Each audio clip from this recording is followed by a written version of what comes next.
Quem ousa empunhar o martelo que sacode os céus? No rugido dos trovões e no brilho dos relâmpagos, ergue-se a lenda de Thor, o deus do trovão. Nesta noite, deixe-se levar por essa epopeia nórdica até o sono. Bem-vindo ao Lendas do Sono.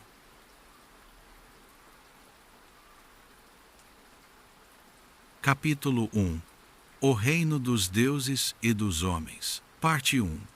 Yggdrasil, a Árvore Mundo. No início de todas as coisas, antes mesmo que os deuses reinassem sobre Asgard e que os homens habitassem Midgard, existia uma estrutura viva, infinita, que conectava o cosmos em sua totalidade.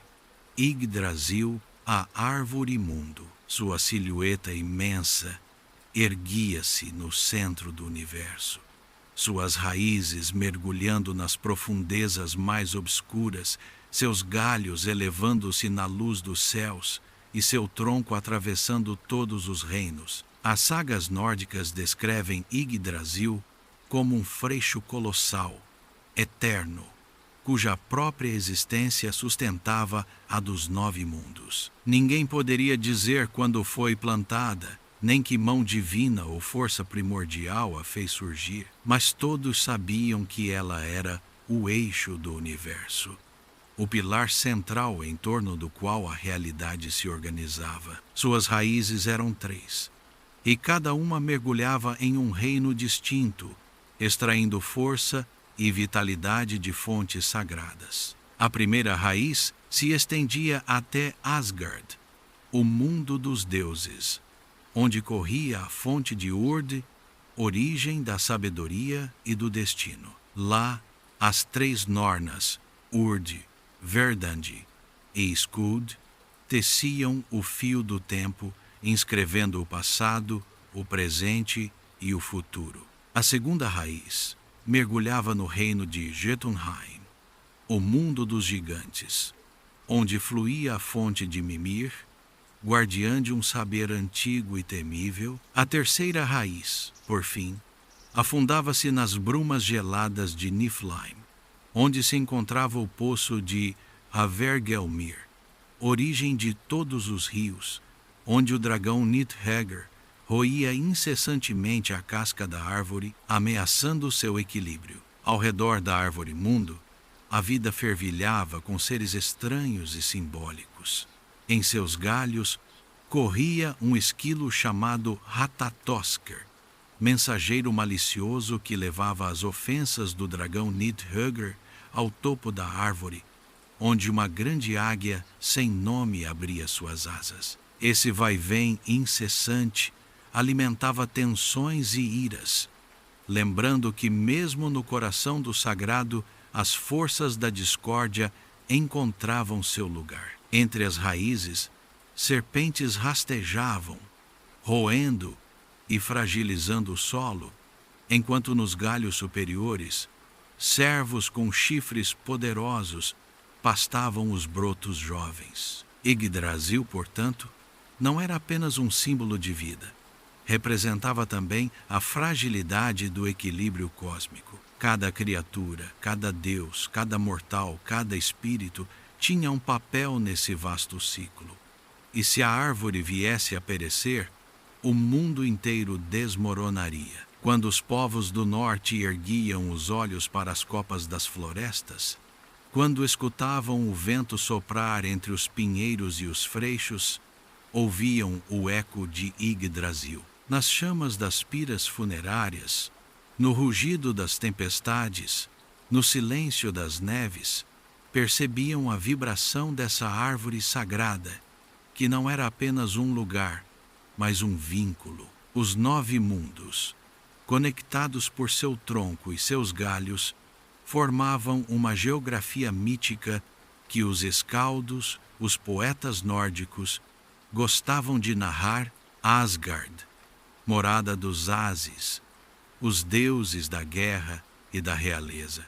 Vanaheim, domínio dos Vanes, divindades da fertilidade e da natureza. Midgard, o mundo dos homens, círculo protegido por um oceano sem fim. Jotunheim, território hostil dos gigantes, forças primordiais e selvagens. Niflheim, reino dos gelos eternos e do frio mortal. Muspelheim, reino do fogo ardente, onde reinavam os gigantes de chamas.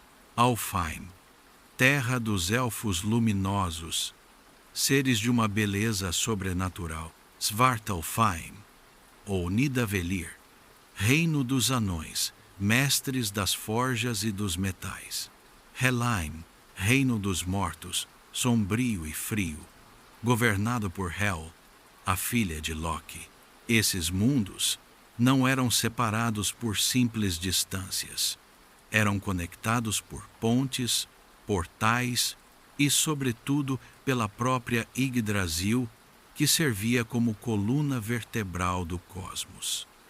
Os deuses veneravam Yggdrasil, pois mesmo Odin, o pai de todos, reconhecia que a árvore-mundo era mais antiga que ele, maior que seus poderes e que continha mistérios aos quais nem mesmo os imortais tinham acesso. A lenda conta que Odin, em busca de sabedoria, pendurou-se em um galho de Yggdrasil durante 9 noites e 9 dias, trespassado por sua própria lança, privado de comida e bebida, até vislumbrar os segredos das runas. Assim, a árvore não era apenas uma estrutura física, mas também um caminho iniciático, uma porta para o conhecimento. Yggdrasil era também o espelho do destino dos deuses, pois, se suas raízes se alimentavam das fontes sagradas, também eram roídas pelo dragão e pelas serpentes. Se seus galhos sustentavam a luz,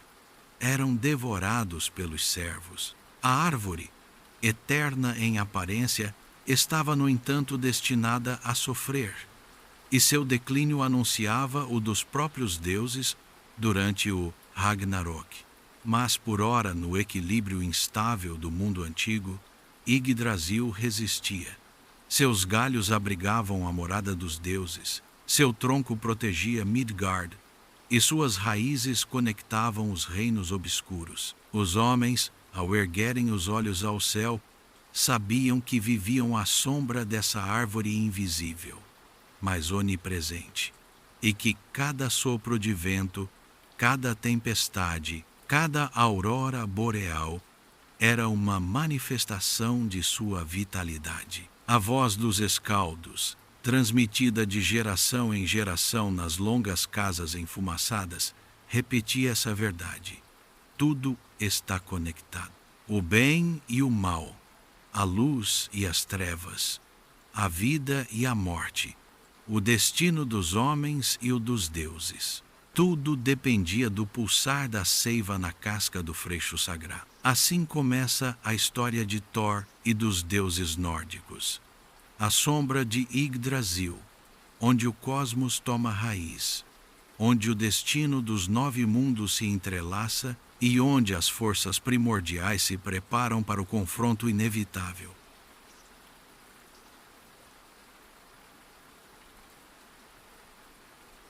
Parte 2. Asgard e o panteão nórdico. No topo do universo, empoleirado nos altos galhos de Yggdrasil, estendia-se Asgard, a morada dos deuses nórdicos. Cidade celeste e fortaleza impenetrável, Asgard brilhava com suas muralhas de ouro e pedra, atravessadas por portais de luz que a isolavam dos reinos inferiores. Para os homens, esse lugar não era apenas uma terra mítica, representava o ideal inatingível, a sede do poder divino, o reflexo do que a força, a sabedoria e a glória podiam encarnar. Asgard era ligada a Midgard, o mundo dos homens, por uma ponte flamejante. Bifrost, o arco, íris ardente. Esse caminho cintilante, guardado pelo deus Heimdall, erguia-se como uma promessa e uma barreira. Promessa, pois conectava os homens aos deuses. Barreira, pois nenhum mortal podia atravessar, contemplá-lo sem ser convidado. Sobre essa ponte flamejante, os deuses cavalgavam seus corcéis celestiais para alcançar os campos de batalha ou observar o mundo dos humanos. Em seu centro encontrava-se Valhalla, o palácio de Odin, uma imensa sala com tetos dourados, onde 1000 escudos formavam a abóbada e onde braseiros eternos iluminavam banquetes infinitos. Lá, os guerreiros mortos com bravura, os Einherjar, continuavam sua luta heróica, enfrentando-se durante o dia para se fortalecerem, festejando a noite ao lado dos deuses, na espera do Ragnarok. Valhalla não era apenas uma recompensa, era uma preparação para a última batalha, uma escola de coragem eterna. Mas Asgard não se limitava a Valhalla.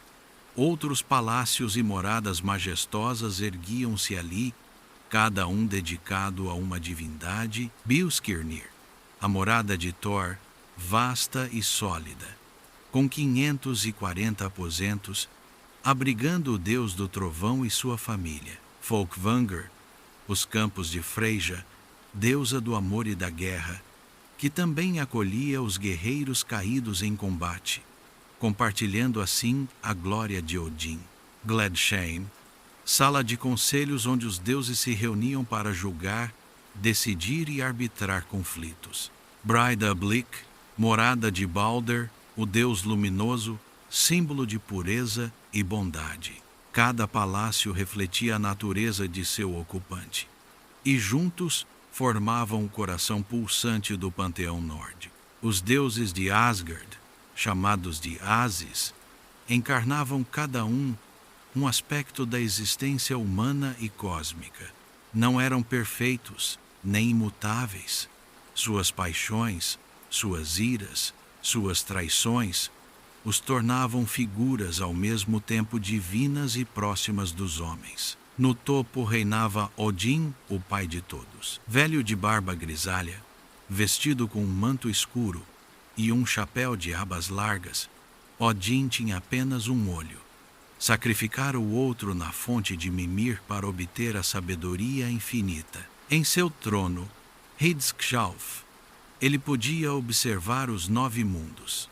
Ao seu lado estavam seus 2 corvos, Hugin e Munin, pensamento e memória, que percorriam o universo todos os dias para lhe trazer notícias. Seu desejo de saber era ilimitado, e para alcançar o conhecimento das runas, pendurou-se por 9 noites em Yggdrasil, trespassado por sua própria lança. Mas esse deus da sabedoria e da magia não era apenas um erudito, era também um estrategista, um senhor das batalhas, um mestre dos destinos. Ao seu lado estava Frigg, sua esposa, deusa da fertilidade e do casamento, protetora dos lares. Sua sabedoria por vezes rivalizava com a de Odin, e muitos a consultavam por seus dons proféticos. Thor, seu filho, era o mais amado dos deuses pelos homens. Sua força colossal, seu martelo Mjolnir e seu papel de defensor dos reinos contra os gigantes faziam dele o campeão do povo. Ao contrário de Odin, misterioso e calculista, Thor encarnava a retidão, a lealdade e a potência bruta. Os fazendeiros, os guerreiros e os viajantes oravam seu nome, invocando seu martelo para abençoar casamentos e colheitas. Loki, o eterno causador de problemas, também tinha seu lugar nesse panteão. Filho de gigantes, mas ligado por juramento a Odin, Loki era um deus ambíguo, mestre do fogo, da astúcia e da mentira. Sua língua habilidosa semeava tanto a discórdia quanto a salvação, pois, se por vezes trazia soluções aos deuses, também era a origem de seus maiores infortúnios. Ao lado deles, outras divindades brilhavam. Balder, o luminoso, encarnação da bondade e da pureza, amado por todos, cuja morte trágica anunciava o fim dos tempos.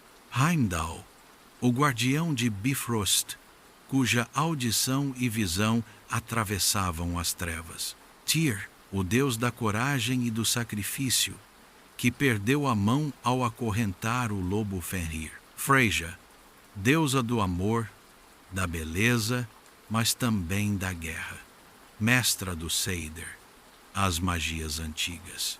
Frey, seu irmão, deus da fertilidade, das colheitas e da prosperidade, honrado por seus dons de paz e abundância. Asgard era um mundo de glória, mas também de fragilidade, pois, se os deuses viviam em palácios reluzentes, sabiam que seu destino estava selado. As profecias anunciavam que mesmo eles pereceriam no Ragnarok, e essa certeza dava às suas vidas uma intensidade trágica. Ao contrário dos deuses gregos ou romanos, imortais e inabaláveis, os Ases viviam com a sombra constante de seu fim. No entanto, continuavam a reinar, a festejar e a combater.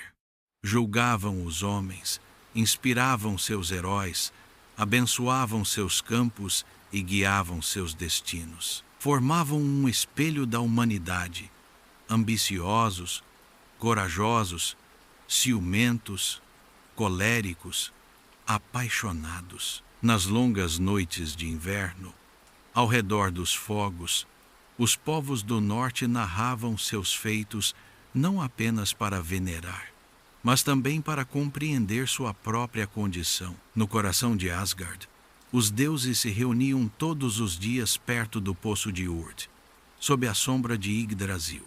Lá, as Nornas fiavam o destino, e até os mais poderosos dos Ases vinham ouvir sua voz, pois nenhum deus, fosse ele Odin, poderia escapar ao que estava escrito. Assim se mantinha o panteão nórdico, majestoso e frágil, brilhante e condenado. Asgard reluzia no céu, suas muralhas brilhavam de ouro, suas salas ecoavam os cânticos dos guerreiros e as risadas dos deuses. Mas, por trás dessa esplendor, escondia-se já a ameaça do caos, e cada banquete, cada vitória, cada festa, era apenas uma pausa antes da grande tempestade que viria.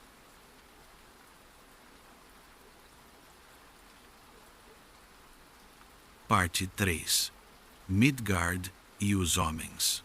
Sob os altos galhos de Yggdrasil, abaixo de Asgard, a radiante e afastado dos reinos dos gigantes, estendia-se Midgard, o mundo dos homens. Para os deuses, Midgard era apenas um círculo frágil, protegido por fronteiras naturais e pela vigilância dos Ases. Para os homens, no entanto, representava a totalidade da existência. O solo que cultivavam, os mares que navegavam, os céus que observavam com temor e admiração. O termo Midgard significava literalmente o cercado do meio. Os antigos contavam que no início os deuses moldaram esse mundo a partir do corpo do gigante primordial Ymir. Sua carne tornou-se a terra, seu sangue formou os oceanos, seus ossos transformaram-se em montanhas, seus cabelos em florestas, e seu crânio imenso foi elevado para formar a abóbada celeste. Assim, Midgard era ao mesmo tempo um mundo habitado e uma cicatriz cósmica, o testemunho da primeira vitória dos deuses contra o caos primordial. Mas esse mundo não estava isolado, era cercado pelo oceano e protegido por uma barreira invisível, erguida pelos Ases para proteger os homens das criaturas hostis. Além desse oceano, vivia a serpente gigantesca Jormungandr, filha de Loki e Angerboda. Esse monstro marinho, envolvendo Midgard com todo o seu corpo, aguardava sua hora. Os homens viam em cada tempestade, em cada onda desencadeada, a manifestação de seus movimentos dentro desse círculo protetor. A vida humana se organizava em torno de ciclos de trabalho, guerra e fé. Os povos do norte acreditavam que suas existências, tão curtas e frágeis, eram sustentadas por forças invisíveis, divindades benevolentes ou cruéis. Viviam em um mundo de florestas escuras, fiordes profundos, mares gelados e céus mutáveis, onde cada elemento parecia animado por uma potência divina. Os homens de Midgard prestavam um culto fervoroso aos deuses de Asgard.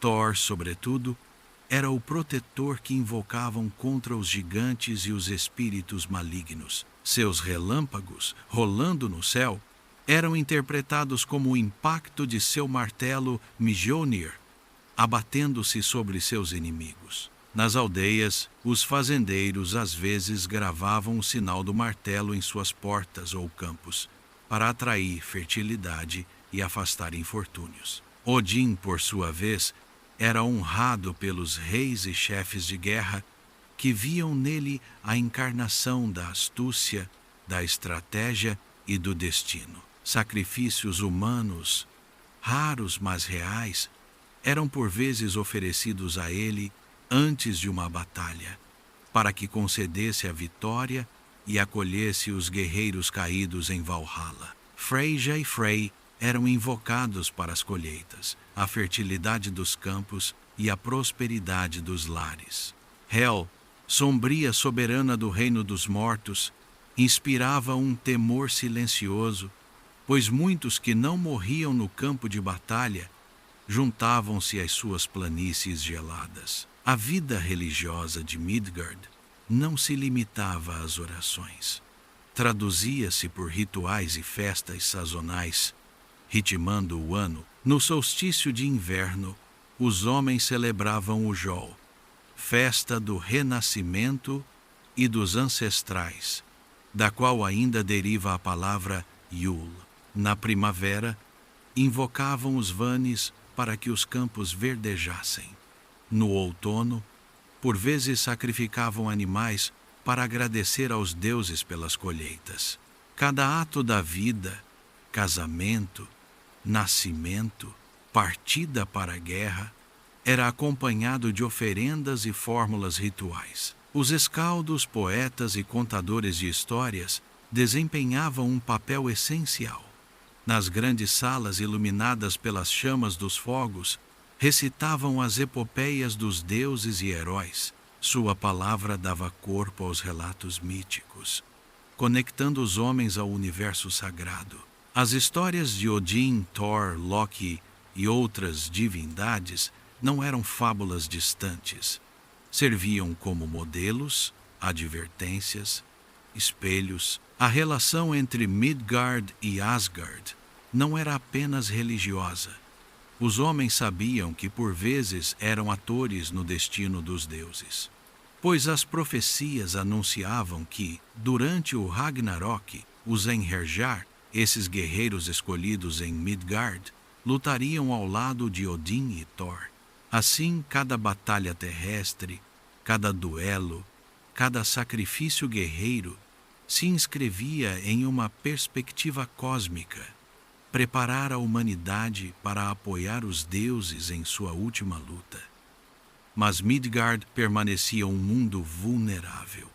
Os gigantes, desde Jotunheim, buscavam incessantemente atravessar suas fronteiras. As criaturas das trevas, lobos, dragões ou trolls, vagavam por suas florestas e montanhas. Os mares, vastos e insondáveis, escondiam perigos indizíveis. Os homens sabiam que seu mundo era apenas um frágil abrigo no meio de um universo hostil. Por isso Thor, mais do que qualquer outro deus, era venerado como o guardião de Midgard. Cada vez que enfrentava os gigantes ou repelia Jormungandr, ele não protegia apenas Asgard, defendia também os homens. esses mortais que erguiam os olhos para ele com esperança. Assim, Midgard representava muito mais do que um simples reino entre os 9. Era o campo da experiência humana, a cena onde se desenrolava a tragédia diária das vidas breves, mas também o lugar onde se preparava o futuro cósmico. Os homens sabiam que eram pequenos, vulneráveis e efêmeros.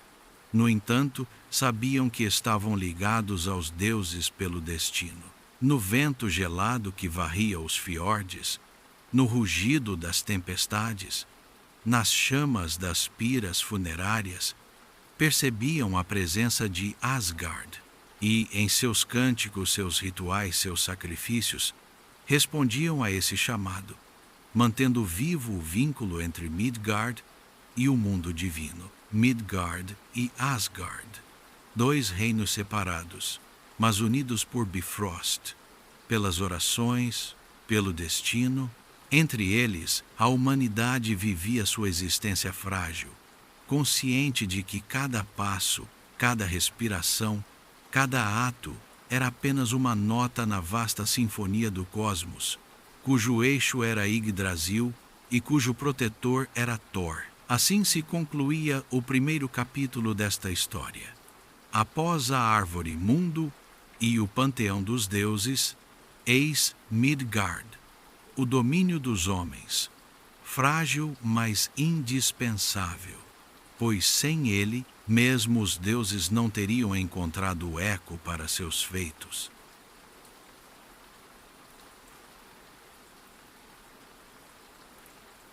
Capítulo 2.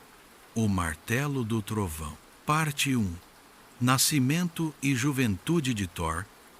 Muito antes que seu martelo Mjolnir ressoasse nos céus e que seu nome se tornasse sinônimo de trovão e força, Thor foi primeiro uma criança. Sua história começa no coração dos 9 mundos, nos relatos sagrados dos escaldos, que o apresentam não apenas como o filho de Odin, o pai de todos, mas também como o herdeiro de uma potência terrestre, Adjord, a deusa que personifica a terra. Dessa união entre o céu e a terra nasceu um Deus singular, destinado desde o nascimento a unir as forças celestiais e telúricas.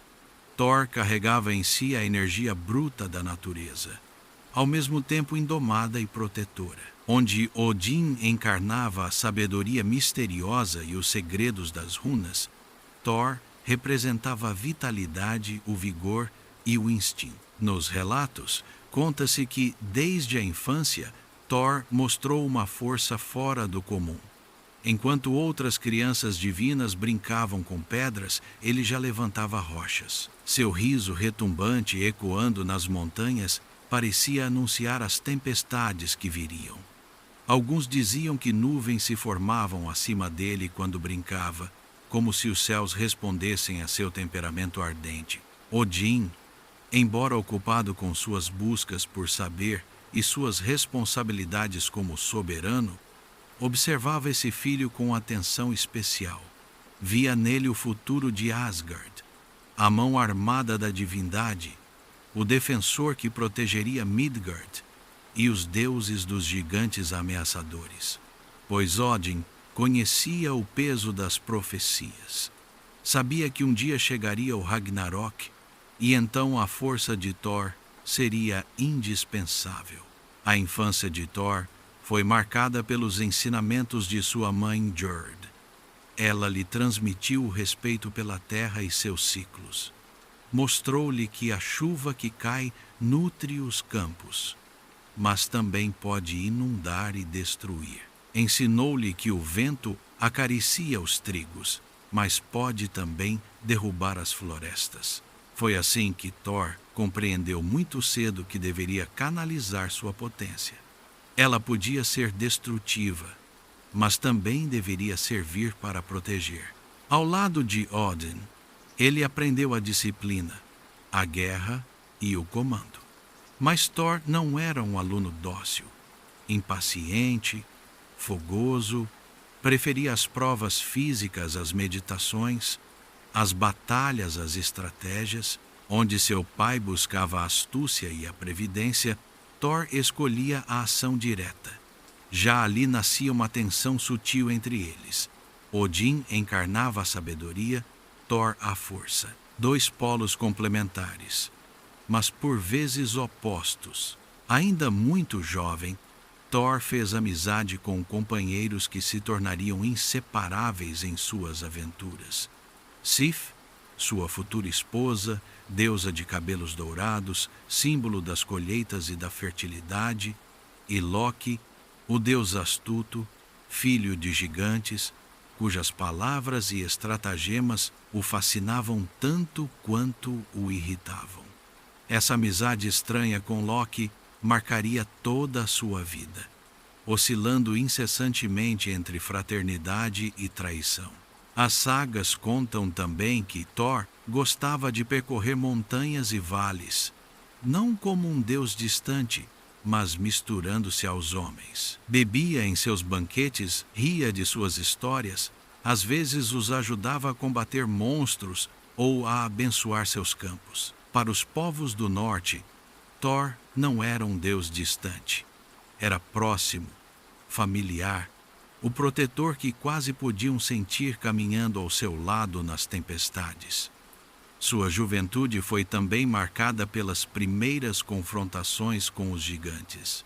Esses seres colossais, inimigos ancestrais dos deuses, viam em Thor um adversário formidável, mesmo antes que ele obtivesse Mjolnir. Conta-se que, ainda criança, enfrentou um gigante de gelo armado apenas com um tronco de árvore, e que seu riso fez tremer o vale quando o monstro caiu. Mas Thor não era apenas uma encarnação da potência bruta. Os mitos insistem em seu caráter leal e justo.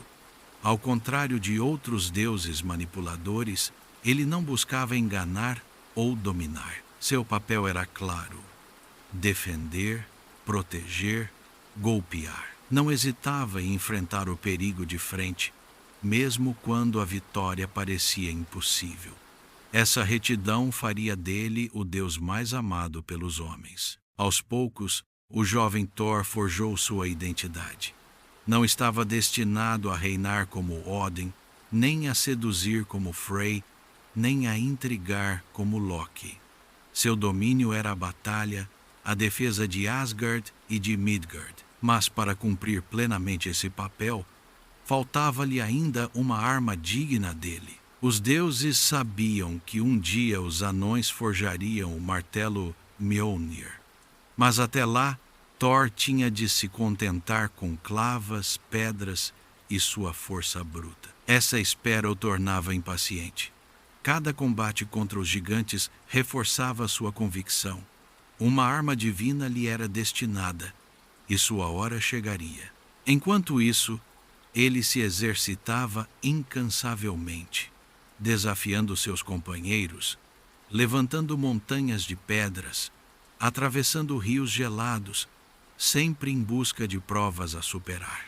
A juventude de Thor foi, portanto, uma preparação, um despertar. Ele aprendeu a potência da terra com sua mãe, a disciplina e a guerra com seu pai, a proximidade dos homens em suas viagens, a astúcia e as armadilhas com Loki. Tudo o que faria dele o deus do trovão já estava ali, em germe. E, no entanto, ele ainda precisava receber o instrumento de seu destino, Mjolnir, o martelo sagrado, a arma que faria tremer os céus e selaria seu papel de protetor. Mas antes desse momento, Thor ainda precisava crescer, testar suas forças e aprender que mesmo um deus não escapa à prova do destino. Assim se encerra o relato de sua juventude, a de uma criança nascida da terra e do céu, tornada um adolescente fogoso, depois um jovem guerreiro impaciente,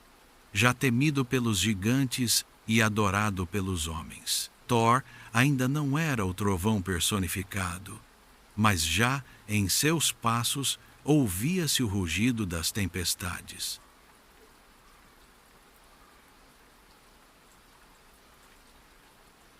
Parte 2. Mjolnir, a arma sagrada. Nenhum símbolo está mais intimamente associado a Thor do que Mjolnir, o martelo do trovão. Sua silhueta, simples mas formidável, evoca ao mesmo tempo a força bruta e a proteção sagrada. Para os homens do norte, Mjolnir não era apenas a arma de um deus, era um talismã, um sinal de bênção, uma promessa de justiça, gravado em amuletos, pendurado no pescoço de guerreiros e fazendeiros, reproduzido na madeira dos navios e das casas. Ele encarnava o vínculo mais direto entre os deuses e os mortais. A lenda conta que Mjolnir foi forjado pelos anões mestres dos metais e dos encantamentos subterrâneos. Esses artesãos, vivendo nas profundezas de Svartalfheim, possuíam um saber inigualável.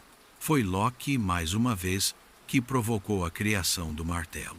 Um dia, por malícia, Loki cortou os magníficos cabelos dourados de Sif, a esposa de Thor. Thor, enfurecido, ameaçou quebrar o corpo do brincalhão se este não fizesse reparação.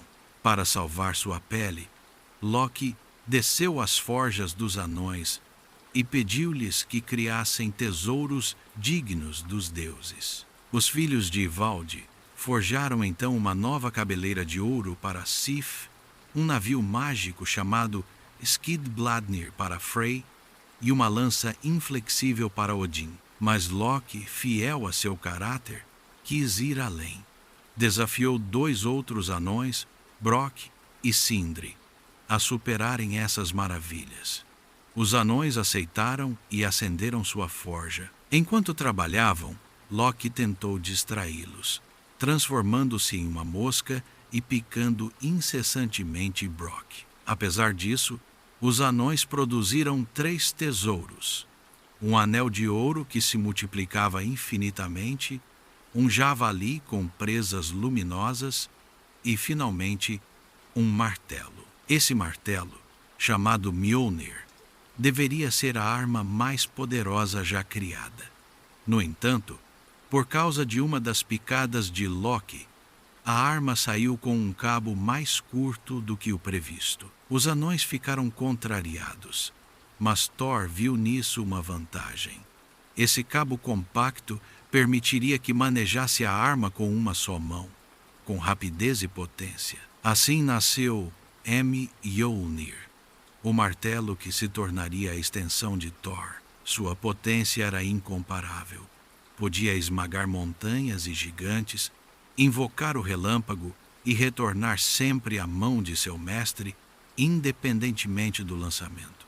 Seu golpe era o rugido das tempestades, seu brilho o relâmpago que rasgava o céu. Mas Mjolnir não era apenas uma arma destrutiva.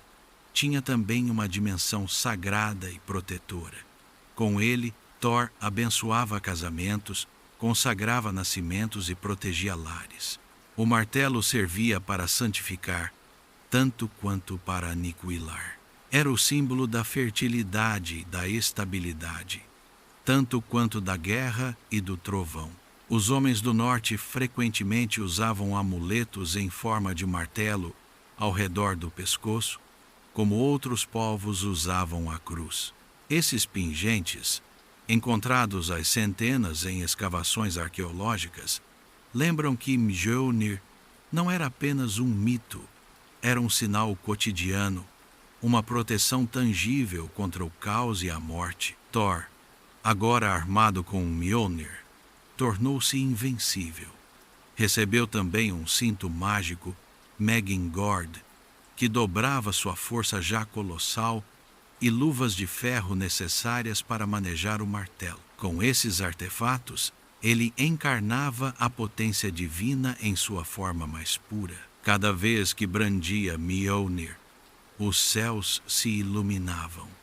Os relâmpagos riscavam o horizonte, o trovão ressoava como o tambor de uma guerra celeste. Para os homens, esses fenômenos não eram caprichos do clima. Eram a prova visível de que Thor combatia em algum lugar em outro plano, para proteger-los das forças obscuras. As sagas estão repletas de relatos onde Mjolnir desempenha um papel central. Um dia, os gigantes conseguiram roubar o martelo e levá-lo para Jotunheim. Privado de sua arma, Thor estava vulnerável, e o mundo inteiro tremeu. O gigante Thrym exigiu como resgate a mão de Freyja, mas a deusa recusou com desgosto. Então, por conselho de Loki, Thor se disfarçou de Freyja e foi ao reino dos gigantes. Durante o banquete de casamento, quando Thrym trouxe Mjolnir para abençoar a união, Thor agarrou a arma e massacrou seus inimigos em um ímpeto de fúria. Essa história, contada ao redor das fogueiras, fazia os homens rirem tanto quanto os tranquilizava. Mesmo privado de seu martelo, Thor sempre acabava por recuperá-lo e restabelecer a ordem. Em outro relato, Mjolnir foi usado não para destruir, mas para abençoar. Durante um casamento humano, Thor invocou seu martelo para santificar a união. O gesto simbolizava a proteção dos deuses sobre a família e a fertilidade dos campos. Assim, o martelo tornava-se um instrumento de vida tanto quanto de morte. Ao longo das eras, Mjolnir tornou-se um símbolo maior que o próprio Thor. Representava a resistência contra o caos, a ferramenta pela qual a ordem divina se mantinha. Os gigantes podiam assaltar as fronteiras, os monstros podiam surgir dos abismos, mas enquanto Thor manejasse seu martelo, Midgard e Asgard permaneciam protegidos. Para os homens, era também um sinal de pertencimento. Usar Mjolnir ao redor do pescoço era afirmar seu vínculo com os deuses antigos, sua fidelidade às tradições. Mesmo quando o cristianismo se espalhou pelo norte, alguns escandinavos usavam ao mesmo tempo uma cruz e um martelo, como se quisessem unir as crenças antigas e novas. Mjolnir era, portanto, muito mais que uma simples ferramenta de guerra. Encarna o equilíbrio das forças, destruição e criação, relâmpago e fertilidade, morte e vida. E Thor, ao manejá-lo, tornava-se não apenas o deus do trovão, mas o guardião do mundo. A cada trovão, os homens erguiam a cabeça e se lembravam de que, em algum lugar nas nuvens, Thor lançava seu martelo. E enquanto o fizesse, Midgard poderia dormir em paz, protegido pelo rugido distante da tempestade.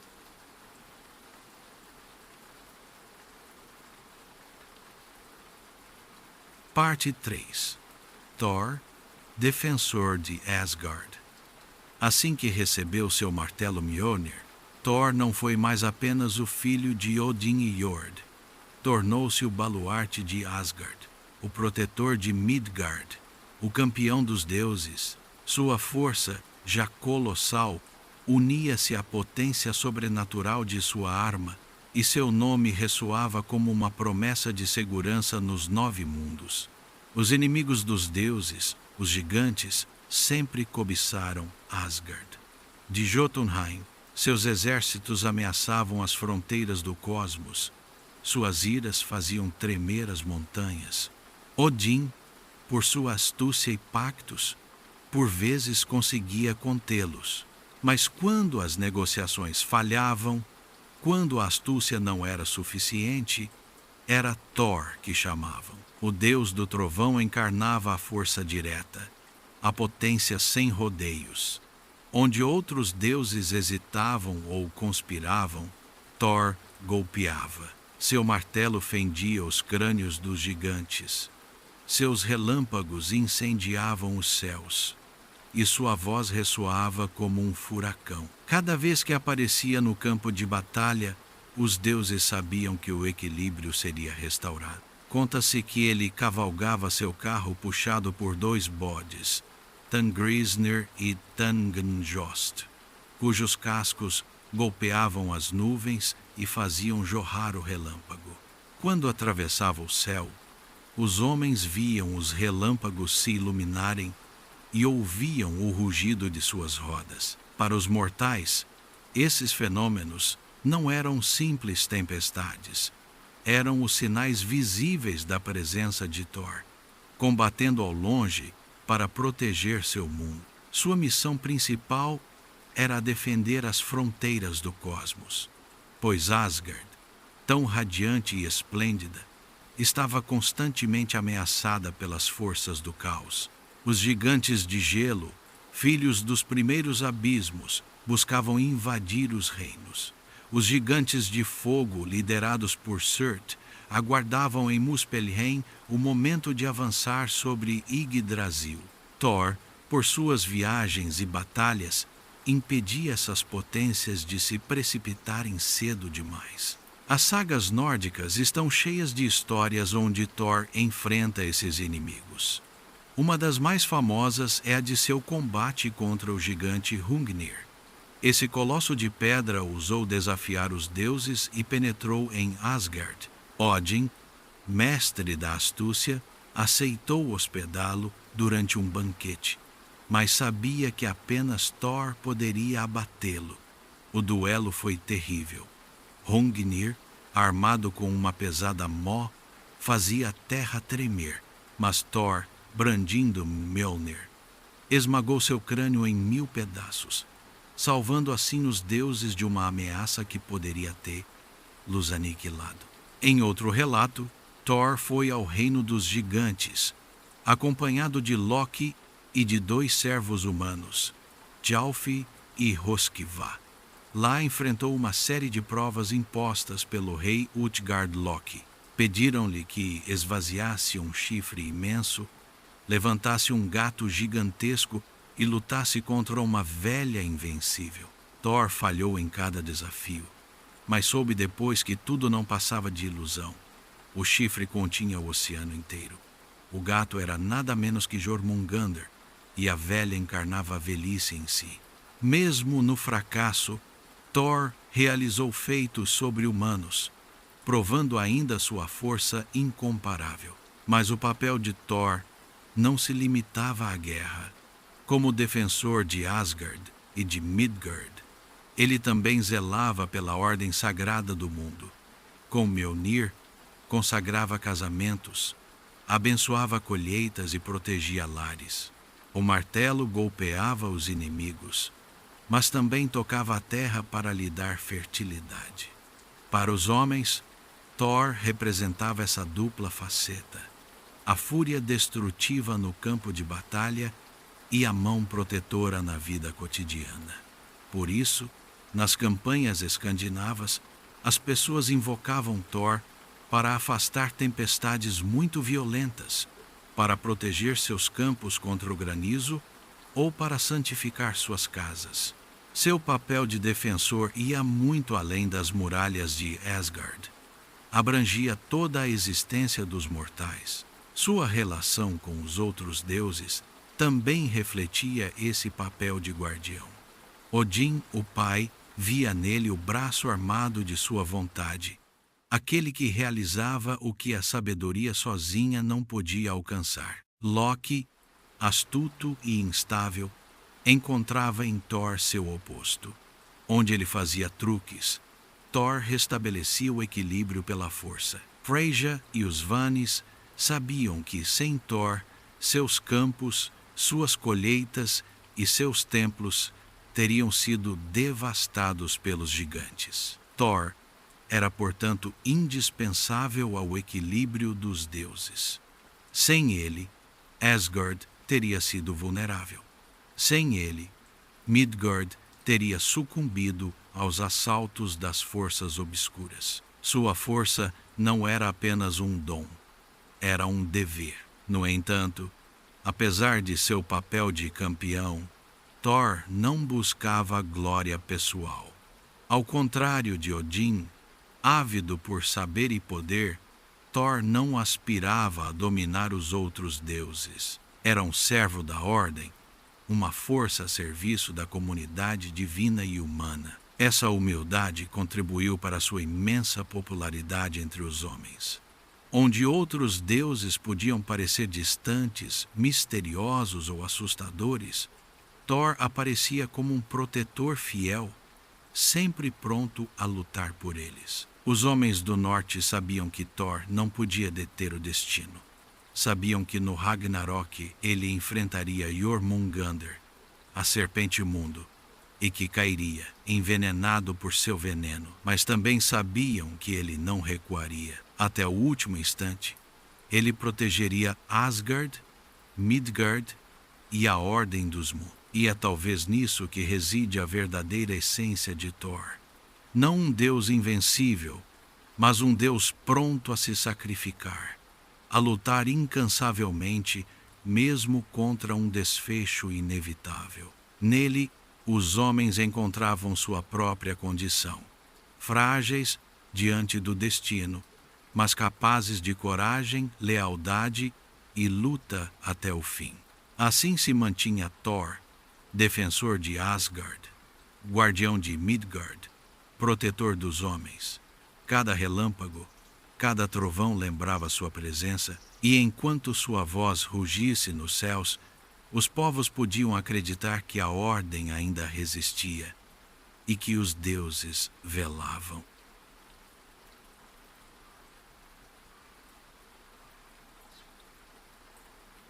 Capítulo 3. Alianças e traições. Parte 1. Thor e Loki. Fraternidade e discórdia. No vasto panteão nórdico, nenhuma relação é tão complexa quanto a que une Thor, o deus do trovão, e Loki, o deus da astúcia e do fogo. Um encarna a força bruta, a lealdade e a proteção. O outro, a mentira, a malícia e a instabilidade. E, no entanto, seus destinos cruzam-se incessantemente, como se o universo tivesse querido que o martelo e a língua, a potência e a astúcia fossem ligados para sempre. Embora Loki não seja filho de Odin, foi ligado aos Ases por um juramento antigo e adotado como irmão de sangue pelo pai de todos. Esse pacto o integrou ao círculo divino e fez dele um companheiro de Thor em muitas aventuras. Juntos, percorriam montanhas e vales, enfrentavam gigantes ou visitavam reinos estrangeiros. Thor, leal e direto, suportava mal as manipulações de Loki, mas reconhecia que sua astúcia por vezes podia salvar uma situação desesperada. Loki, zombeteiro e irônico, criticava constantemente a simplicidade de Thor, mas sabia também que sem a força colossal de seu companheiro, não teria sobrevivido a muitos perigos.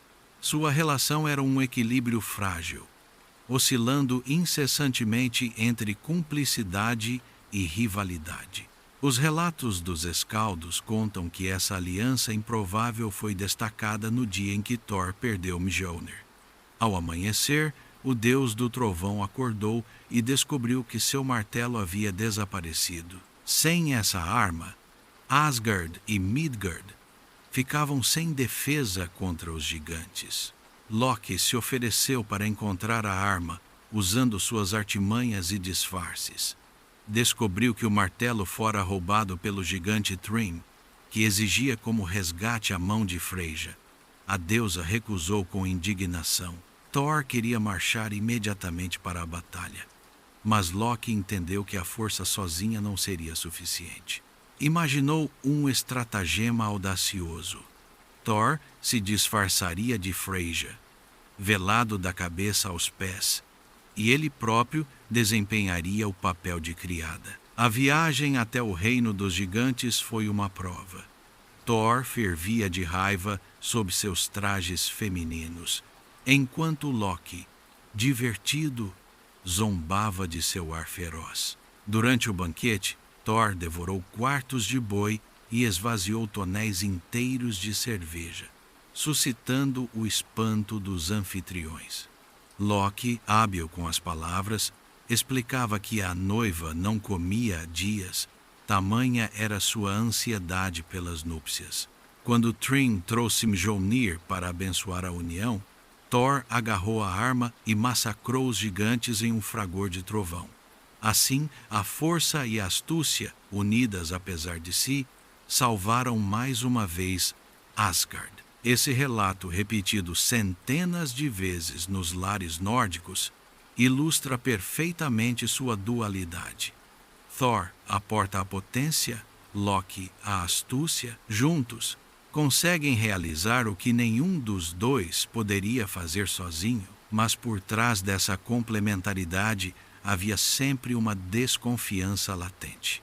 Thor sabia que Loki podia trair, e Loki sabia que Thor o considerava tanto um perigo quanto um aliado. Com o tempo, suas tensões tornaram-se mais visíveis. Durante um grande banquete dos deuses, Loki levantou-se e, embriagado de ciúme e raiva, insultou cada divindade presente, revelando seus segredos, zombando de suas fraquezas. Quando chegou a Thor, chamou-o de bruto sem cérebro, um boi incapaz de pensar. Thor, furioso, quis esmagá-lo no mesmo instante, mas Loki conseguiu fugir. Esse episódio revelou a fissura profunda em seu vínculo. A astúcia, que por vezes servia à comunidade divina, agora se voltava contra ela. No entanto, apesar da discórdia, um estranho apego persistia. Thor e Loki haviam compartilhado muitas viagens, muitos segredos e muitos perigos para serem apenas inimigos. Seu vínculo fraterno permanecia, mesmo quando envenenado pelo ciúme e pela traição. Nas sagas, eles são encontrados lado a lado até o fim, como se nada, nem mesmo a discórdia, pudesse apagar o traço de sua fraternidade inicial. Mas as profecias anunciavam que esse vínculo terminaria em tragédia, pois no Ragnarok, Loki lideraria os exércitos do caos contra os deuses, enquanto Thor enfrentaria Jormungandr, a serpente imundo. A fraternidade se transformaria então em oposição definitiva e a aliança em ruptura final. Esse destino, conhecido por todos, dava à sua relação uma tensão permanente, como uma amizade condenada a se romper na tempestade final. Os homens do norte escutavam esses relatos com fascínio, pois viam neles um reflexo de sua própria condição. Em cada um deles coabitavam a força e a astúcia, a lealdade e a tentação da traição. Thor e Loki não eram apenas dois deuses, eram os dois rostos da alma humana. Riam de suas querelas, estremeciam com suas traições, mas também se reconheciam em sua contradição. Assim, sua história tornava-se uma parábola. A força e a astúcia devem por vezes caminhar juntas, mas sempre acabam por se opor. Thor e Loki encarnavam essa verdade universal. E enquanto seus nomes fossem pronunciados, sua estranha aliança continuaria a intrigar, entreter e advertir. Lembrando que mesmo os deuses não estão a salvo da fragilidade dos laços, nem da fronteira incerta entre fraternidade e discórdia.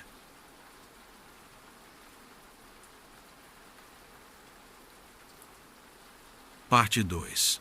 Os gigantes e os deuses.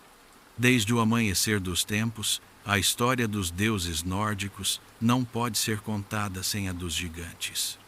Eles são os inimigos ancestrais, mas também os parentes distantes, os rivais e, por vezes, os aliados. Sua presença atravessa toda a mitologia, como uma sombra que paira sobre os banquetes dos deuses e as orações dos homens. Os gigantes não são apenas adversários monstruosos.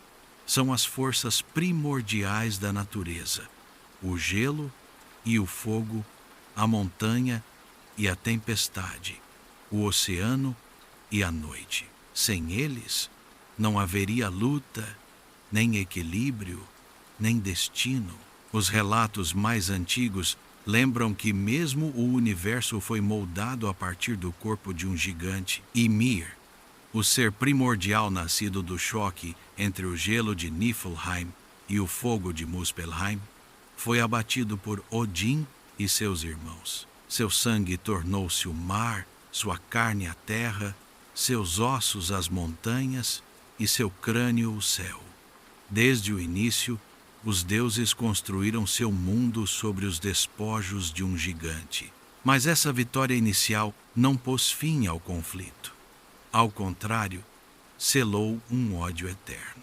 Os descendentes de Ymir, os gigantes de gelo, juraram vingar-se, e desde então seus assaltos se repetem incessantemente. Os gigantes, chamados de Jotnar, habitam Jotunheim, um reino rude e hostil, feito de montanhas abruptas, tempestades e geleiras. Seu povo não é uniforme.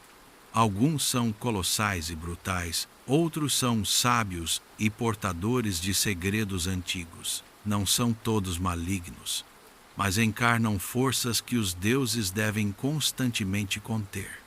É por isso que suas relações com Asgard oscilam entre confronto e união, guerra e casamento, ódio e desejo. Muitos relatos contam que alguns deuses tomaram gigantesas como esposas e que várias linhagens divinas descendem dessas uniões. Mesmo Thor, defensor obstinado contra os gigantes, tem entre seus ancestrais a deusa Jord, que pertence à sua linhagem.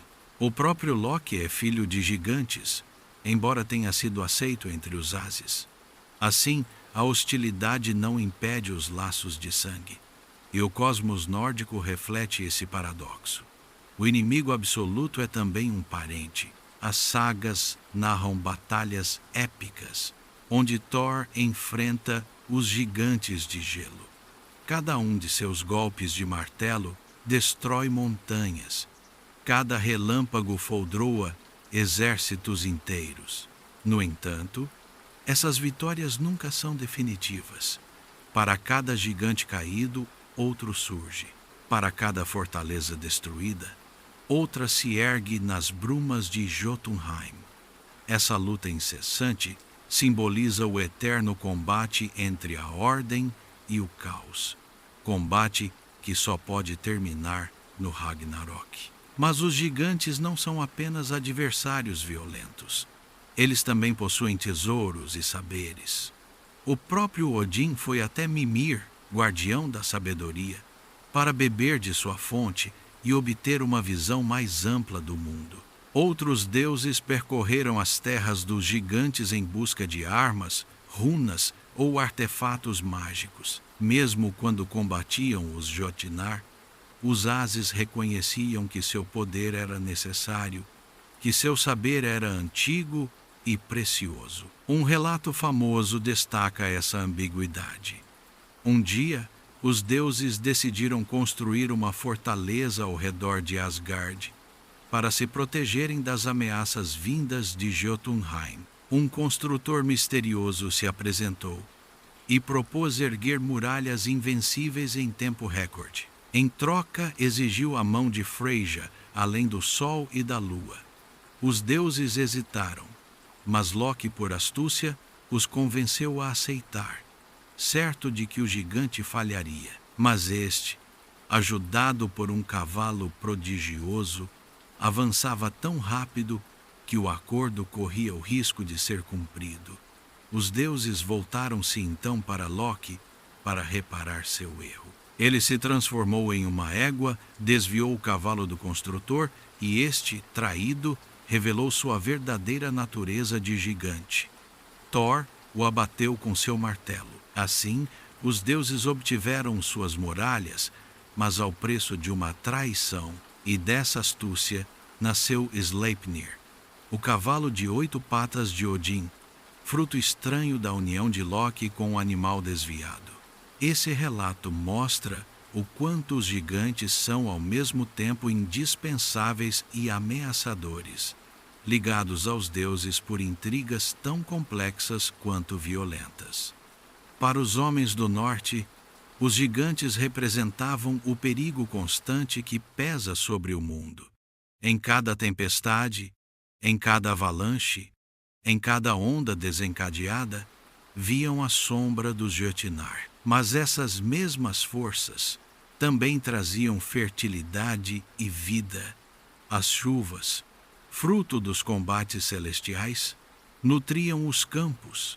As montanhas, nascidas dos ossos de Ymir, ofereciam seus minerais. Assim, até os homens reconheciam que o inimigo não era apenas destruidor, mas também necessário. Os deuses, apesar de seu poder, sabiam que nunca eliminariam totalmente os gigantes, pois estes encarnavam forças antigas demais, essenciais demais, eram os filhos do caos primordial.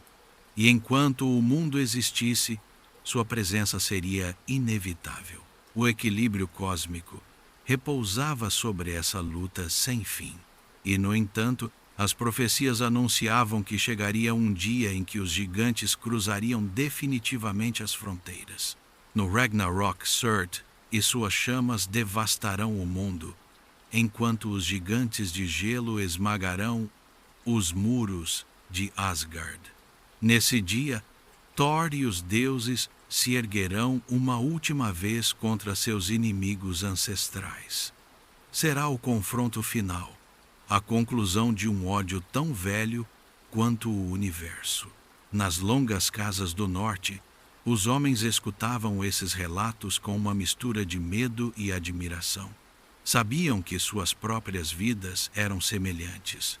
Lutas incessantes contra o frio, a fome, as tempestades. Os gigantes personificavam esses perigos, e Thor, com seu martelo, representava a esperança de que a ordem prevalecesse ainda, pelo menos por um tempo. Mas todos sabiam que nenhuma vitória era eterna. Como os deuses viviam em um equilíbrio frágil, conscientes de que o inverno, a noite ou a morte sempre retornariam. Assim, a história dos gigantes e dos deuses não é apenas a de um combate. É a da coexistência forçada entre a ordem e o caos, entre a criação e a destruição. Thor pode golpear incansavelmente. Odin pode tramar e fazer pactos. Loki pode enganar e desviar. Mas nunca Asgard está totalmente a salvo. O mundo dos deuses só existe porque os gigantes também existem. E sua luta eterna é a própria respiração do cosmos.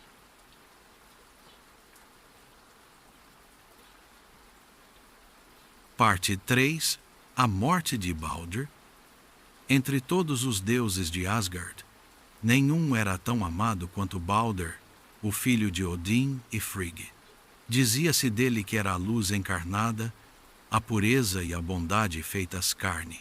Onde ele aparecia, a tristeza se dissipava, as querelas se apaziguavam e os corações se abriam. Seu sorriso lembrava o sol após a tempestade, e seu olhar inspirava confiança até mesmo aos guerreiros mais ferozes. Os homens oravam seu nome na esperança de conhecer dias felizes, e até os deuses, frequentemente propensos a rivalidades e iras, o honravam sem ciúmes. Mas a sombra paira sempre onde brilha a luz.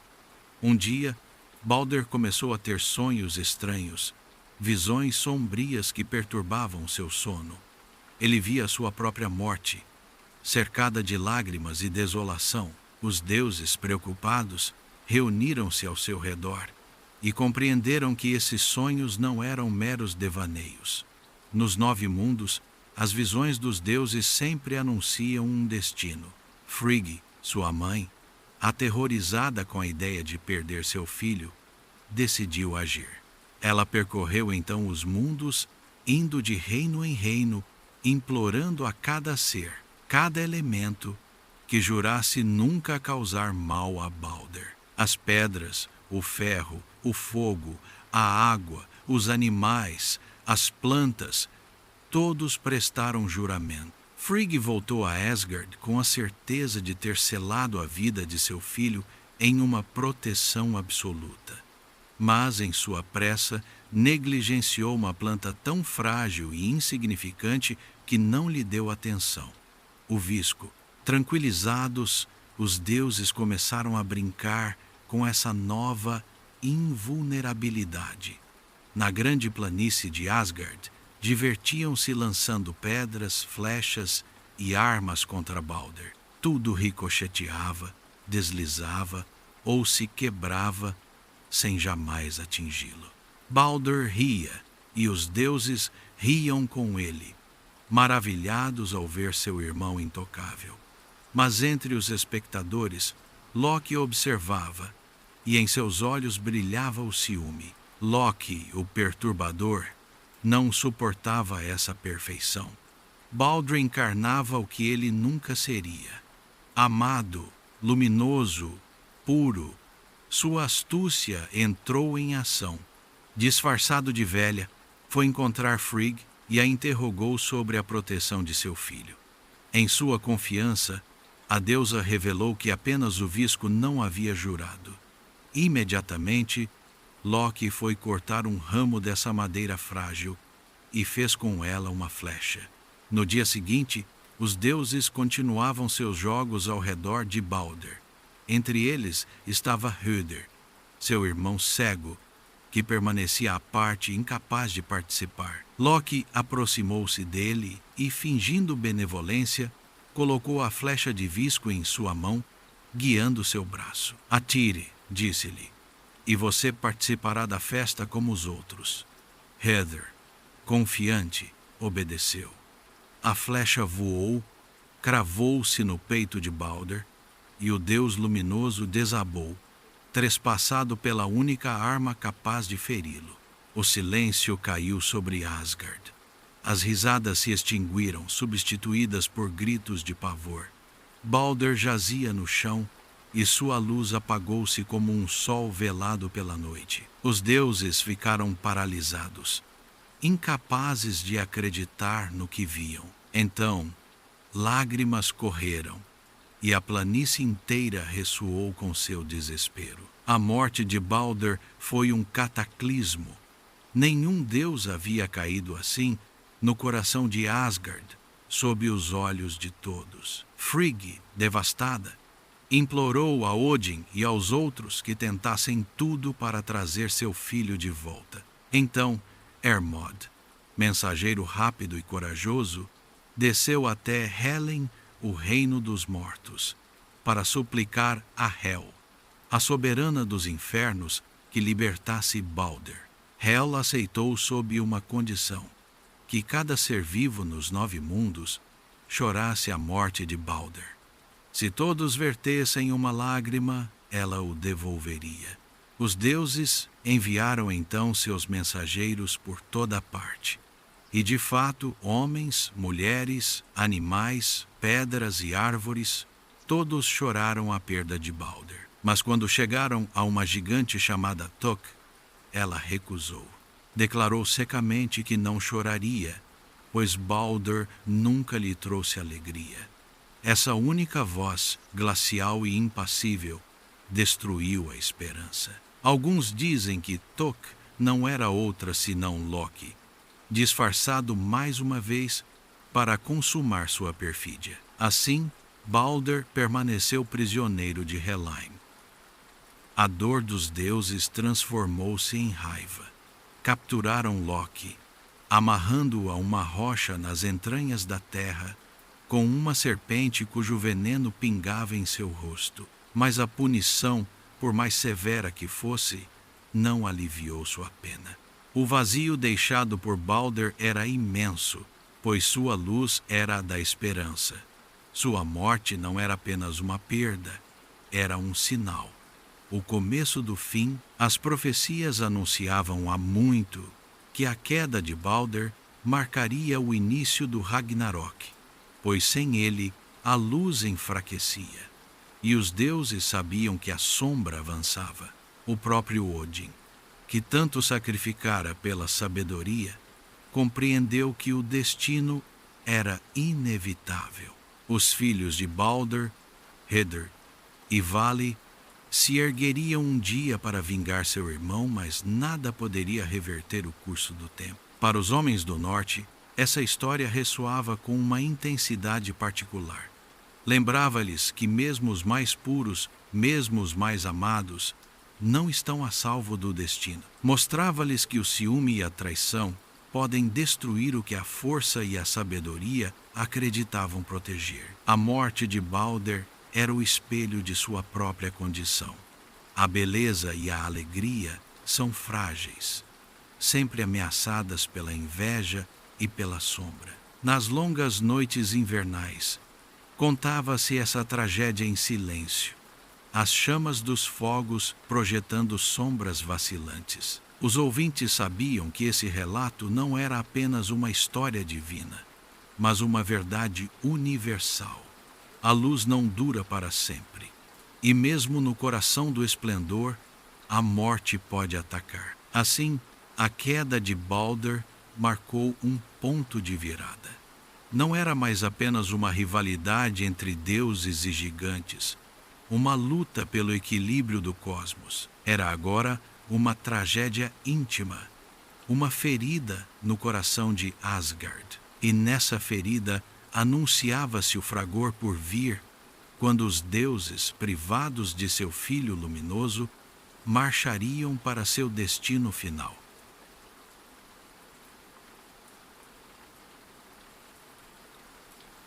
Capítulo 4. O Ragnarok, fim e renovação. Parte 1. Os sinais do fim. Desde sempre, os deuses sabiam que seu reinado não era eterno. O destino, tecido pelas Nornas ao pé de Yggdrasil, anunciava que um dia chegaria em que a ordem dos 9 mundos desmoronaria em meio ao fragor e às chamas. Esse dia tinha um nome: o Ragnarok, o crepúsculo dos deuses.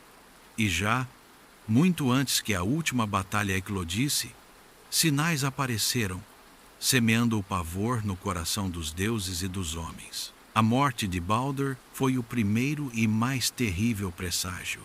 Sua queda, causada pela astúcia de Loki, abriu uma ferida em Asgard, da qual os deuses não puderam se recuperar.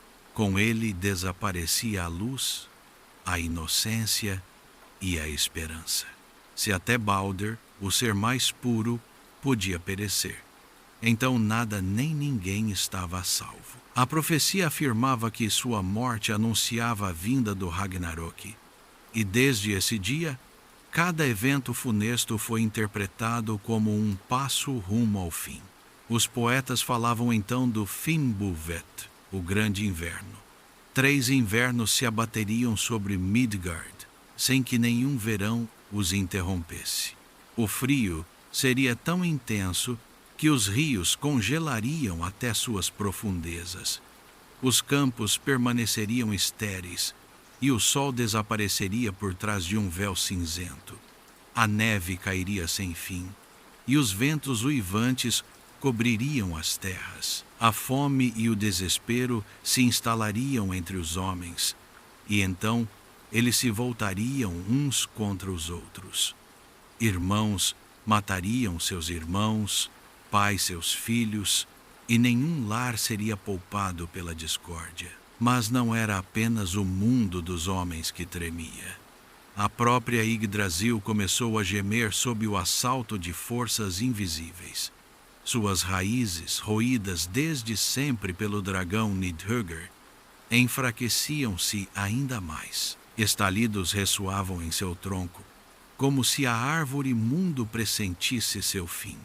As Nornas continuavam a fiar o destino, mas seus rostos, normalmente impassíveis, escureciam. Sabiam que até seus fios sagrados tinham um limite. Outros sinais atingiam os reinos.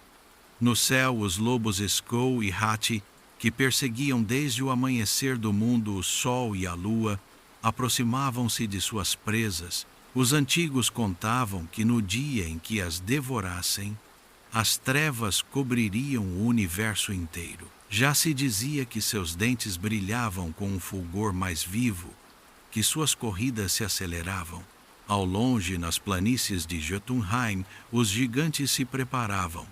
Seus gritos ecoavam nas montanhas, e as tempestades pareciam anunciar seu despertar. Nas chamas de Muspelheim, Surt, o gigante de fogo, afiava sua espada flamejante. Sua lâmina, disse, brilha mais que o sol e espera apenas o sinal para incendiar os mundos. Nos abismos marinhos, Jormungandr, a serpente imundo, agitava-se, fazendo subir as ondas e levantando tempestades. Cada movimento de seus anéis fazia Midgard tremer.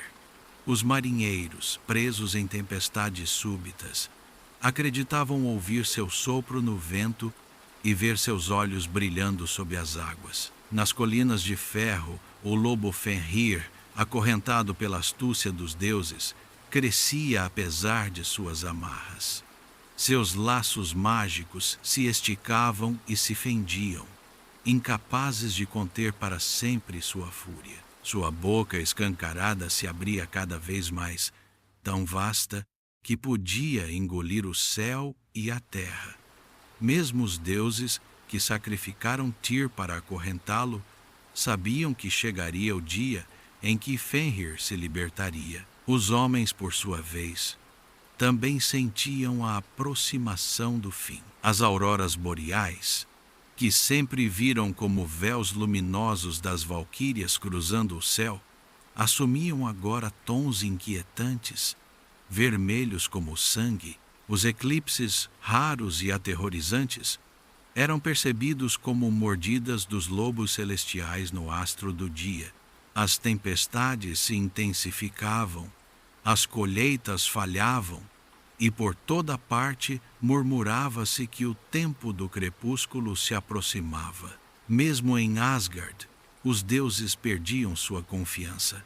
Odin, sentado em seu trono Hridskjalf, observava os 9 mundos com uma inquietação crescente. Seu olho único, que vira tantas coisas, agora pressentia o inevitável. Ele sabia que ele mesmo cairia devorado por Fenrir. Thor, apesar de sua força e seu martelo, sabia que o veneno de Jormungandr poria fim à sua vida. As profecias eram claras, e nenhum deus podia mudá-las. Então, para se preparar, Odin convocou as valquírias, enviando suas mensageiras para escolher entre os mortais os guerreiros mais bravos para se juntarem a Valhalla. Os Einherjar, reunidos na grande sala, combatiam todos os dias para aperfeiçoar suas técnicas, festejavam todas as noites para recuperar forças e aguardavam o chamado da última batalha. Mesmo os homens sabiam que morrer bravamente era a única maneira de dar sentido à sua existência, pois seu coragem alimentaria o exército dos deuses no momento do Ragnarok. Assim, os sinais do fim se acumulavam. A luz se extinguia com Balder, o inverno eterno se aproximava, os lobos celestiais espreitavam o sol, e a lua, os monstros retidos por cadeias frágeis, debatiam-se com fúria, e os gigantes afiavam suas armas. Todos sabiam que o fim do mundo não era um mito distante, mas uma certeza, um destino escrito desde o começo. Para os homens do norte, esses relatos não eram apenas advertências, eram espelhos de sua própria vida. Seus invernos intermináveis, suas tempestades assassinas, suas guerras fratricidas, lembravam-lhes que o Ragnarok já estava ali, em pequena escala, em seu cotidiano. Cada família conhecia a dor da perda, cada aldeia via por vezes a discórdia destruir seus laços. Cada clã sabia que o inverno podia aniquilar toda a esperança. Viver sob esses céus rudes era viver com a consciência constante do fim. Mas nessa certeza de destruição encontrava-se também uma forma de grandeza, pois, se até os deuses deveriam morrer, então os homens não tinham que temer sua própria fragilidade.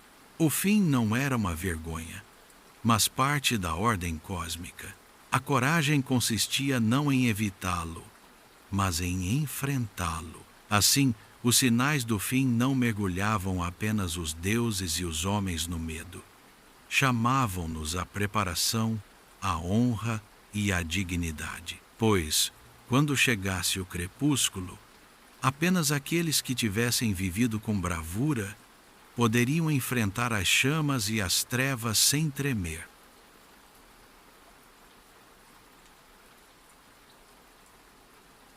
Parte 2. A última batalha de Thor. Quando os sinais do fim se transformaram em realidade, os 9 mundos mergulharam no caos. Os lobos celestiais devoraram o sol e a lua, e as trevas cobriram o céu.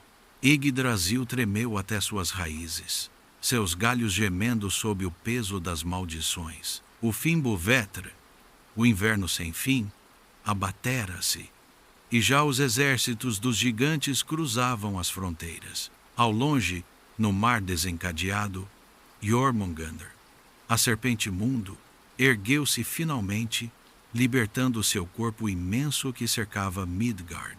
As ondas alcançaram os céus, e o veneno que pingava de seus dentes envenenava o ar e os oceanos. No meio desse cataclismo, Thor ergueu-se, o martelo Mjolnir na mão, suas luvas de ferro nos punhos, seu cinto mágico apertado ao redor da cintura. Seus olhos brilhavam como os relâmpagos que carregava em si. Desde sempre, ele fora o protetor, o baluarte contra os gigantes e os monstros.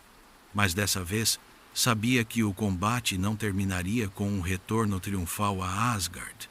Dessa vez, tudo iria acabar. Os relatos contam que Thor marchou com passo firme rumo à costa, onde as ondas se agitavam como montanhas móveis. As águas se abriam sob o corpo colossal de Jormungandr, que desdobrava seus anéis negros e brilhantes. Sua boca escancarada cuspia um veneno tão corrosivo que a erva e as árvores morriam antes mesmo de tocá-lo. Seus olhos flamejavam como 2 sóis escuros, cheios de um ódio antigo. Thor ergueu Mjolnir e chamou a tempestade. Os relâmpagos jorraram. O trovão fez a terra tremer.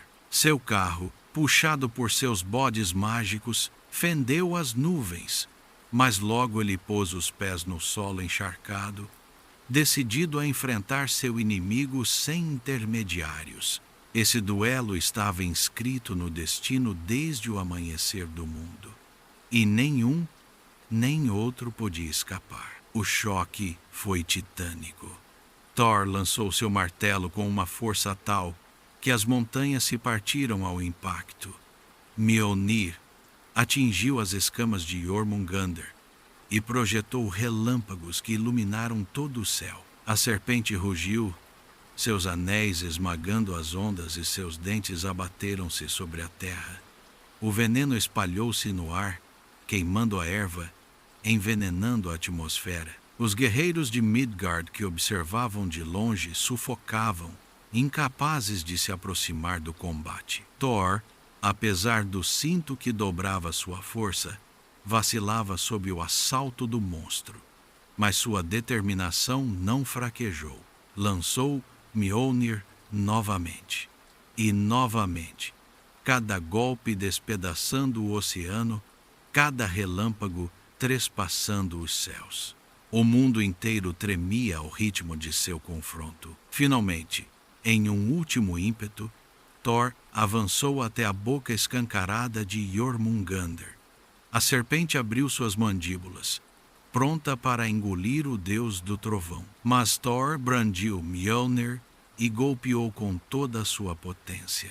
O crânio da fera explodiu em um rugido ensurdecedor, e seu corpo titânico caiu nas águas, agitando o mar em uma tempestade apocalíptica.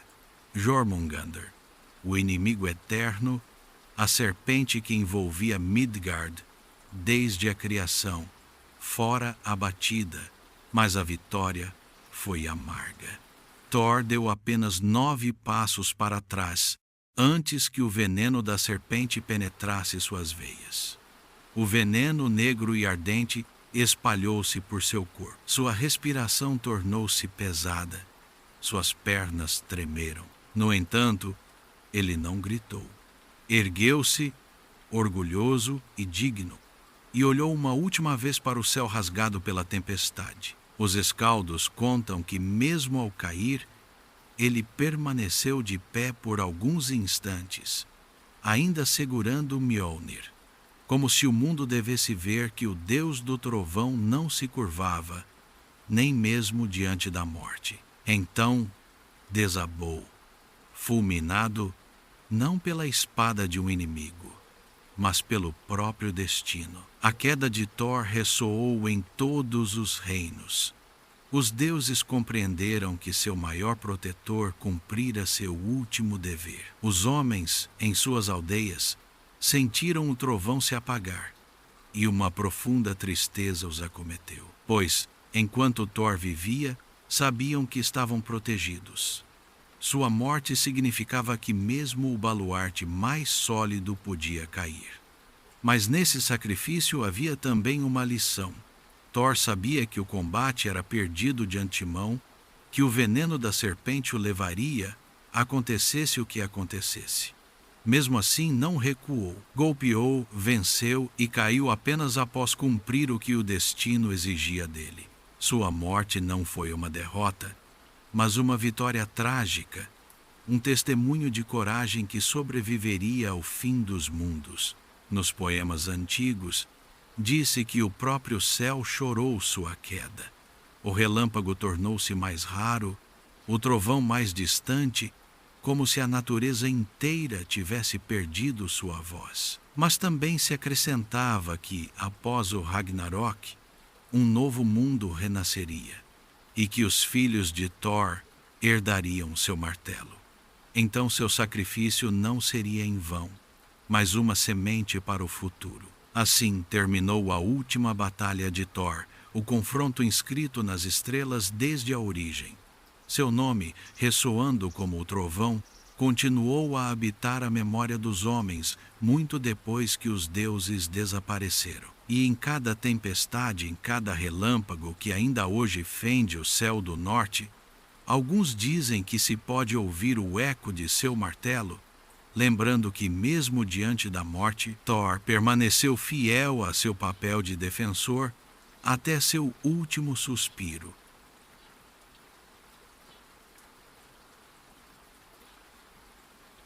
Parte 3. Um mundo após os deuses.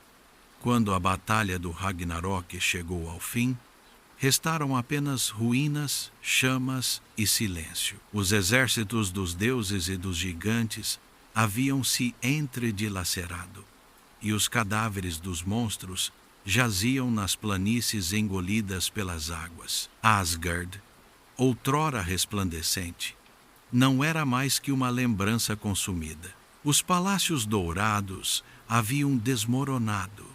Valhalla desaparecera nas chamas, e os fragmentos dos escudos dos Einherjar flutuavam à superfície das águas negras. O sol fora devorado, a lua se apagara, e as estrelas caíam uma a uma no abismo. No entanto, desse caos nasceu um silêncio estranho, um sopro de espera, pois o fim não era apenas destruição, carregava em si a promessa de uma renovação. Nas profundezas, o mar que cobria Midgard começou a recuar. As chamas que haviam consumido as florestas se apagaram, deixando lugar a uma terra ainda fumegante, mas fértil. Um novo sol surgiu no céu, filho daquele que fora engolido pelo lobo celestial. Seus raios iluminaram um mundo novo, lavado de suas antigas querelas. Os poetas contavam que, após o fragor do Ragnarok, alguns deuses sobreviveram. Baldur, retornado das trevas de Helheim, emergiu na luz. Seu irmão Hrether, aquele que, manipulado por Loki, o matara involuntariamente, caminhava a seu lado, reconciliado na paz reencontrada. Juntos, eles representavam a reconciliação e o perdão, a certeza de que, para além das tragédias, a harmonia podia renascer. Vidar e Vali, filhos de Odin, que haviam vingado seu pai ao derrotar Fenrir, também permaneciam. Modi e Magni, filhos de Thor, herdaram o martelo Mjolnir, símbolo de que a força protetora não desaparecia com seu pai. Esse pequeno grupo, reunido sobre uma terra nova, contemplava um mundo que renascia lentamente. Os oceanos se aclaravam, as florestas voltavam a crescer, as montanhas recuperavam seu brilho, campos verdes cobriam novamente as planícies, e pássaros cantavam em um céu claro. A natureza, indiferente às querelas dos deuses, retomava seu fôlego, mas a renovação não dizia respeito apenas às divindades. Em uma floresta profunda, escondidos do cataclismo, 2 seres humanos haviam sobrevivido, Lif e Liftrazir. Eles se abrigaram no interior de uma árvore, vivendo de orvalho e silêncio, enquanto o mundo ardia ao seu redor. Quando as chamas se extinguiram e o novo sol se ergueu, eles saíram de seu refúgio e contemplaram a terra purificada. Esses 2 seres estavam destinados a repovoar Midgard, a dar origem a uma nova humanidade. Assim, apesar do fim dos deuses, os homens retomariam seu lugar, portadores de memória e esperança. O mundo após o Ragnarok não era uma cópia do antigo. Carregava as marcas da destruição, mas também uma nova inocência. Sem Odin, sem Thor, sem Loki, os sobreviventes eram livres para construir um futuro diferente. O ciclo havia chegado ao fim e outro começava. Não era apenas uma renascença física, mas também espiritual. Um mundo livre de rancores e dívidas, aberto a um novo equilíbrio. Os escaldos que recitavam esses relatos insistiam no significado simbólico dessa renascença. A morte dos deuses, por mais terrível que fosse, não era um fim definitivo. Marcava uma passagem, uma transformação. Tudo no universo nórdico seguia esse ciclo. O verão sucedia o inverno, o dia à noite, a vida à morte. O Ragnarok era apenas um inverno cósmico, seguido de uma primavera eterna. Para os homens do norte, essa mensagem tinha uma ressonância particular. Sua vida era rude, marcada pela guerra, pela fome e pelo frio. Mas saber que mesmo após a pior das destruições, um novo mundo podia nascer dava-lhes força para enfrentar suas próprias provações. O Ragnarok não era apenas uma profecia distante, era também uma metáfora de seu cotidiano. Cada perda, cada luto, cada inverno carregava em si a promessa de uma renovação. Assim, no silêncio que seguiu a tempestade, o cosmos retomou seu fôlego. O novo sol iluminava os sobreviventes. Baldur e Hörder caminhavam reconciliados.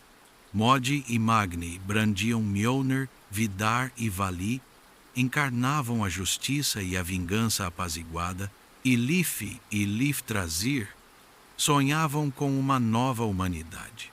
O universo, purificado pelo fogo e pela água, encontrava um equilíbrio mais pacífico. Mas ao longe, alguns relatos acrescentam uma nota mais sombria. Disse que Nidhöggr, o dragão que roera Yggdrasil, também sobreviveu, voando sobre o mundo renascente, carregando cadáveres em suas garras, como para lembrar que o mal nunca desaparece totalmente, que a sombra sempre acompanha a luz. Mesmo na renovação, uma vigilância permanece necessária. Os homens que ouviam esses relatos ao redor das fogueiras compreendiam então que essa visão não era apenas um fim do mundo, era uma lição. Tudo desmorona tudo renasce. Os próprios deuses não são eternos, mas o ciclo da vida e da morte, esse nunca se interrompe.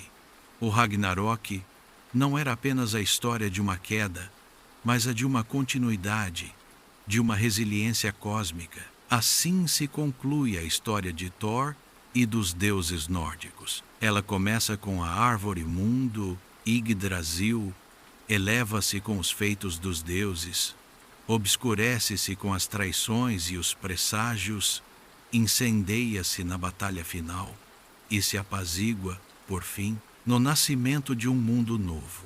Os homens do norte, ao fecharem os olhos após ouvirem esses relatos, podiam adormecer, lembrando que, quaisquer que fossem as provações, o fim nunca é senão um começo disfarçado. Thor, o deus do trovão, não era apenas o portador de Mjolnir, nem o defensor de Asgard.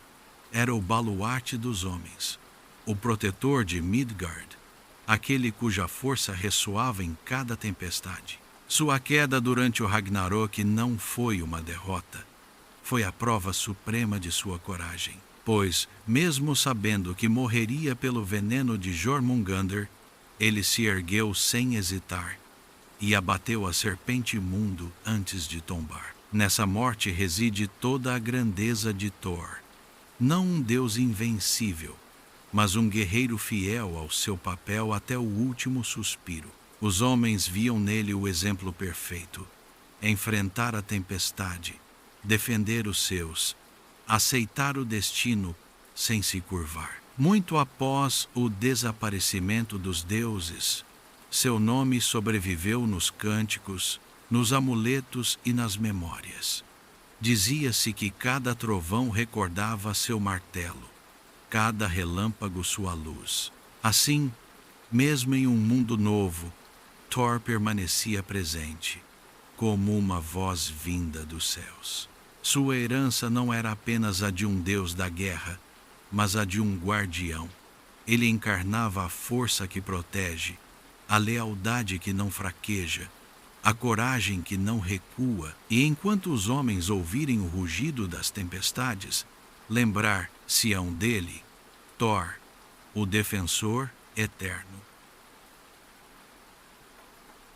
Obrigado por me acompanhar nesta noite em nossa viagem pela história. Espero que este relato tenha lhe trazido paz e inspiração para bons sonhos. Não se esqueça de se inscrever no Lendas do Sono para mais histórias que o ajudarão a adormecer serenamente. Cuide-se e até breve.